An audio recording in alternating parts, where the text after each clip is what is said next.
coming back to school with me. We could have done it all so easily. Hi, my name is Craig Thompson Wood. I am the board game teacher. Thanks for coming to the classroom. Today we're taking a look at Bananagrams.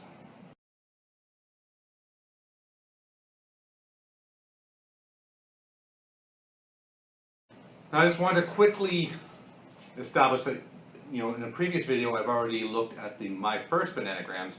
This one is the regular Bananagrams. This is the one that can be played with older kids or even up to adults. The thing says from ages 7 to 107, so I guess if you're 108, you're out of luck. I guess at that point you know too many words. It's just not fair for everybody else.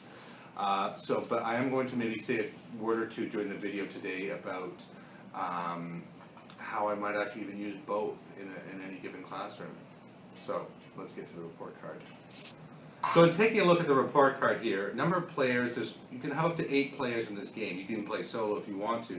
But when you can include up to 8 players in a game, which is as quick and as easy to set up as this one, absolutely, this is an A. No problem, no questions there. For learning, again, A. I've been using this in my classroom. I've just started using this one. I've been using paperback, and now I've started to integrate Bananagrams. And it's just really amazing to see how these kids are picking up on things so quickly, because we're adding fun plus a little bit of competition in there. No prizes or anything, but just kids are just they want to succeed. They want to be the number one, and just watching these kids just develop, even within a 40-minute period. So again, talk more about that later. But so for learning, fun, yeah, it's a lot of fun. And I mean, will this be something that the kids will look forward to for the whole year? Maybe, maybe not. For now, it's a lot of fun, so I'm giving it a B+, but I do see that maybe, we'll be changing up the games, because I think they might get a bit tired of this one, but we'll wait and see. But so for now, it's fun. Time, we can play this game several times in the course of a 40-minute period. It's fast, it's quick to set up, it's quick to tear down.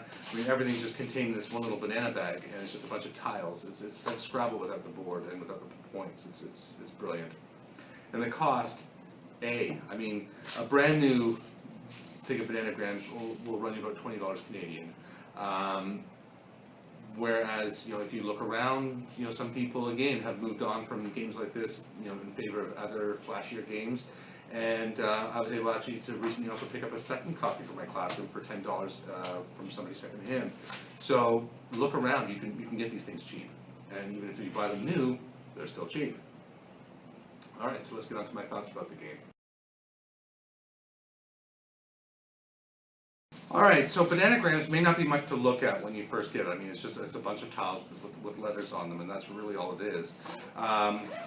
But it's what you do with it that's going to make it successful. And for starters, a lot of other teachers have already started to recognize a game like this for its potential. So if you look online, there are many things out there on Pinterest, just search it up online. You will find lots of ideas of teachers using Bananagrams for their classroom in different ways. And like my first Bananagrams, this stuff is like the indestructible bake-like material. This stuff is durable as anything. So for a classroom, that is a really important consideration. So you have 144 tiles in here of these varying letters and things. Seems like I have like a bajillion these here. And you're going to make words with these in your own kind of crosswordy ways. That's how you would play a regular game of Bananagrams. But for the classroom, the way I use it in my class, which I think really works for me personally, and I'm going to share with you now, is as follows. Here's my spelling list here. So I have 10 words in each list, and the students are then going to use these words. They're going to each take, depending on the number in the group, I usually say 15 letters.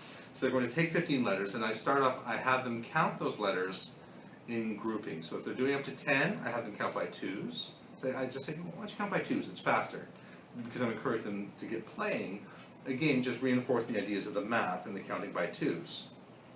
Once they've done that, I say, just to make sure, can everybody just put yours in an array somehow, just so I can see? However they choose to do their array, they can do it in such a way that they can show me that they're ready to go. Once everybody's ready to go, then flip. And so once they flip over all their letters, they then have to use all those letters. So if they have 10 letters, they have to use all 10 letters.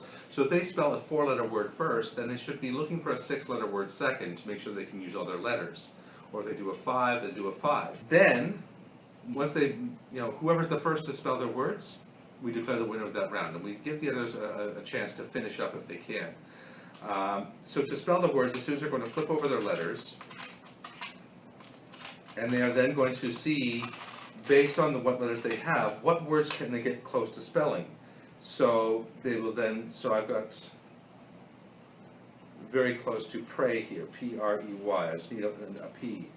So the students then, once they've formed their word, they'll have it in front of them, they can then start trading in. So if they don't want these 4, trade in 4 for 4 more. So this is, as I said, like a differentiation on the regular Bananagram rules. So I'll trade in those 4 for those 4. And now, as other students are doing that too, you can see what letters are out there. And if you want one of those letters, then you just trade one of yours quickly for the one letter that you want. There we go. I've got my P. So now I've got the word pray, P-R-E-Y. Okay, that's a 4-letter word. So now I'm going to need to use 6 letters to spell a second word. So I'm going to start to look quickly and scan. So you're getting the skills here too of quickly noting down word sizes, so how many letters are in the word, which is an important thing for spelling them, so that when you remember, oh wait, that word has this many letters, so if it's a 6-letter word, you only put 5 letters to spell it, you remember you've forgotten a letter somewhere. So then they spell their words, usually 2 words is what they can manage with the 10, 15 letters, and so that they spell their words out. So it may come to it that the students are looking and they say, I can't find this letter. And we look around and say, yeah, maybe you're looking for the letter P. And there's several P's out there, so I don't think there's any P's left. If we scan and we look at all the upturned tiles, no, there's no more P's left.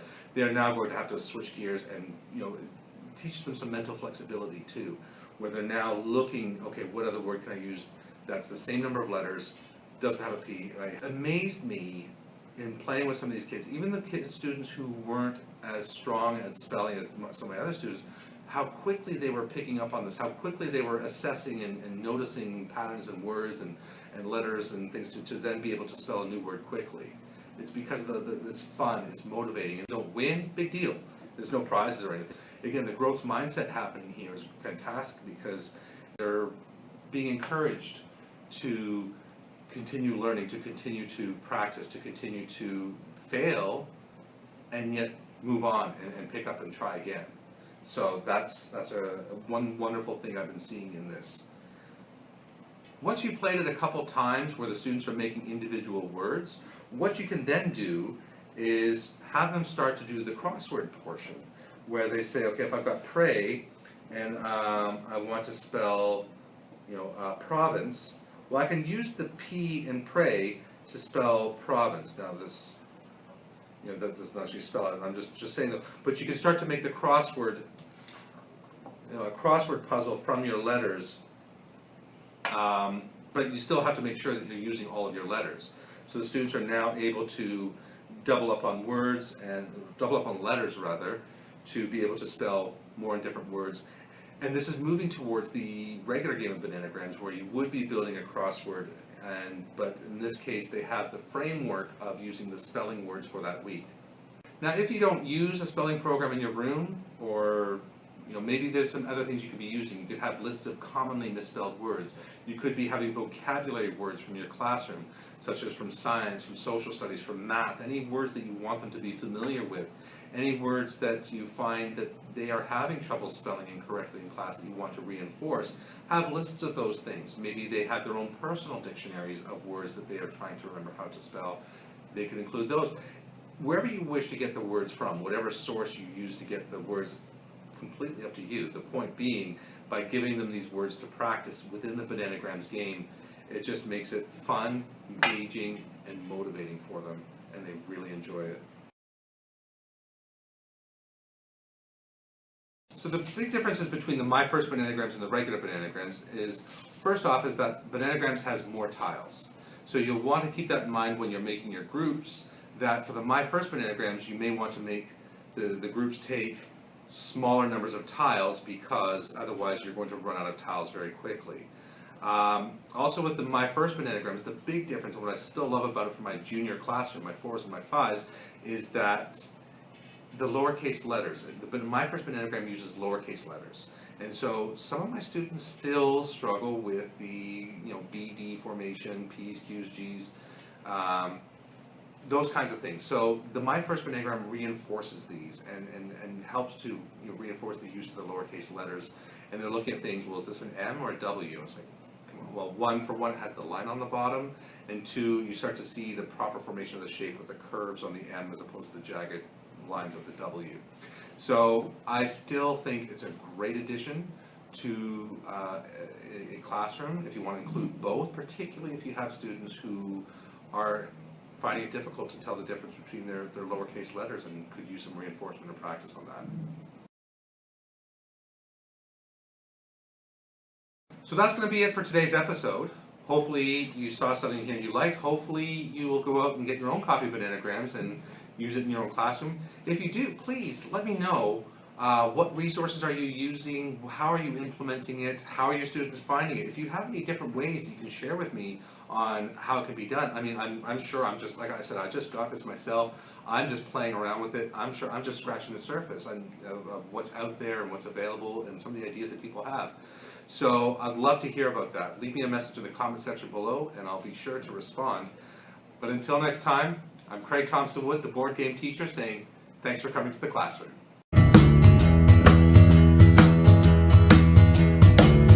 Are you coming back to school with